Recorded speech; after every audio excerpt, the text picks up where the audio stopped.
Good morning, Mets fans, and welcome to a Tuesday edition of Driving with Mr. Met. I am Mr. Met, and last night the Mets went into Philadelphia and did what they usually do anymore in Philadelphia. The bats came alive in support of Zack Wheeler. Of course, Jacob DeGrom wasn't pitching, so of course the bats came alive. But the Mets put up a 9-run effort last night, courtesy of Michael Conforto. 6 RBIs, another big home run. He's got 26 home runs on the year.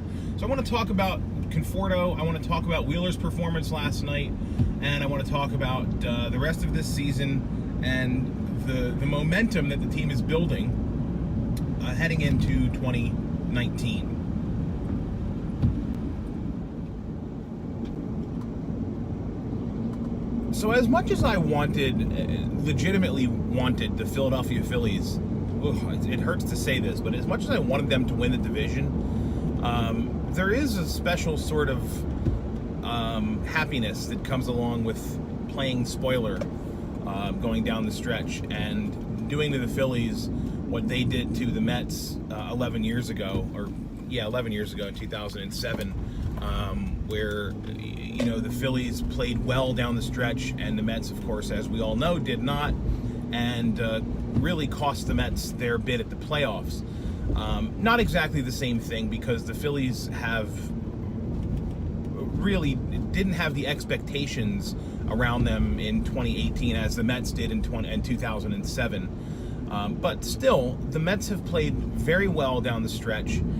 They've played hard against really good teams. As I mentioned yesterday in the video that I posted like 10 hours ago from yesterday, they played really well in Boston against an extremely difficult and probably the best team in baseball, the Boston Red Sox.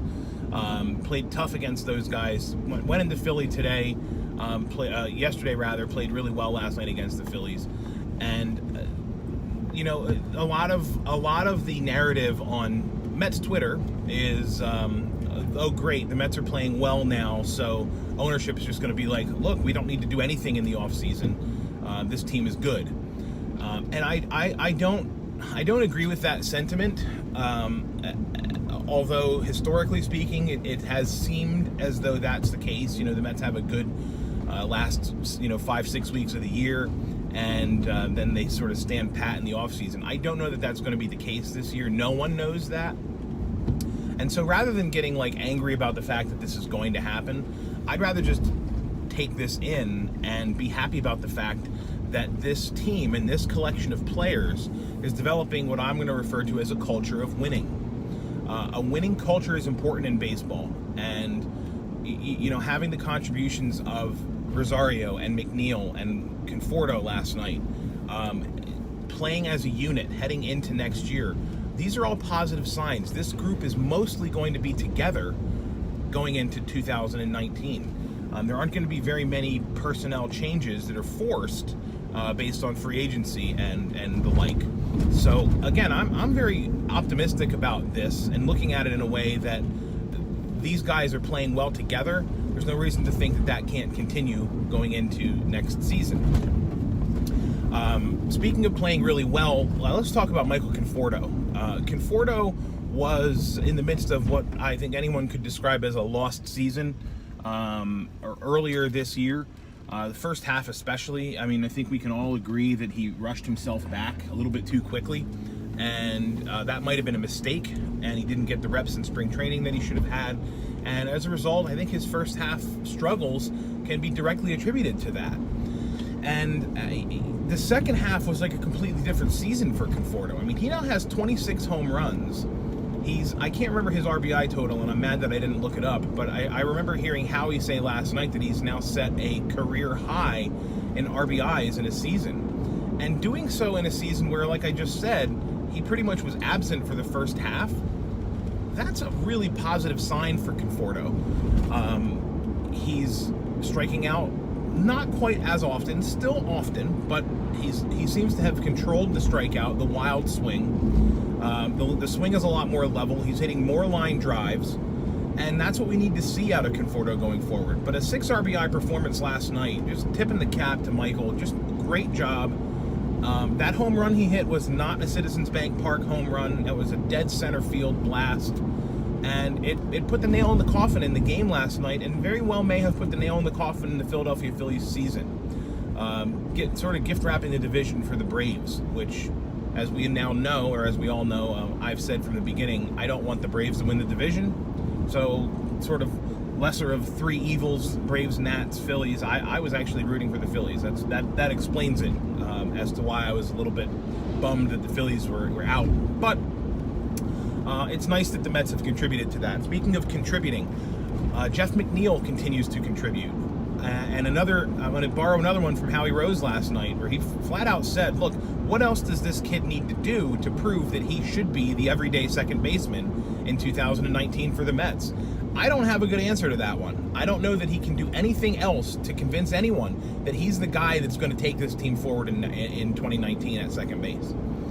There was also a little friendly debate amongst my text partners last night about what number he should wear going into next season. And there were some jokes about number 5, which, of course, joke.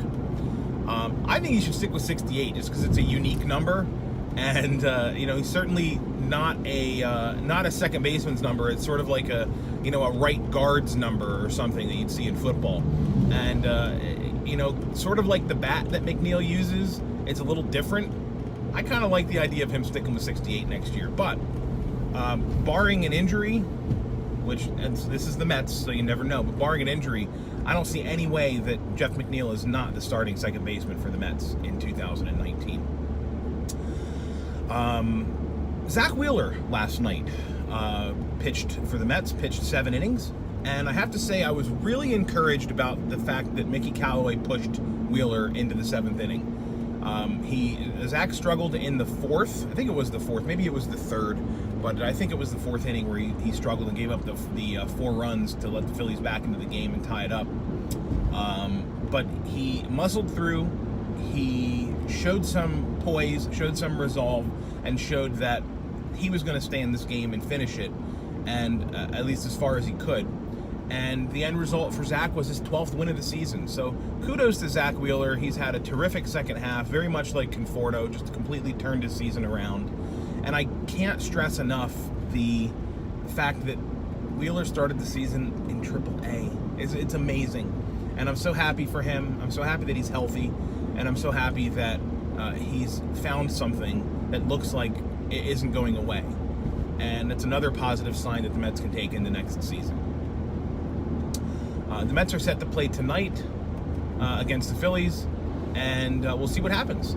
I, of course, won't see it live because of MLB's and television's legacy blackout rules, but whatever. I will listen to the game live, and I will watch the highlights as we go. So I will be back tomorrow morning to discuss this evening's game, which I hope is another win for the Metsies. So until then, thanks for watching. I appreciate it. As always, you can follow me on Twitter at Mr_Met. And I'll say it once again. Let's go Mets.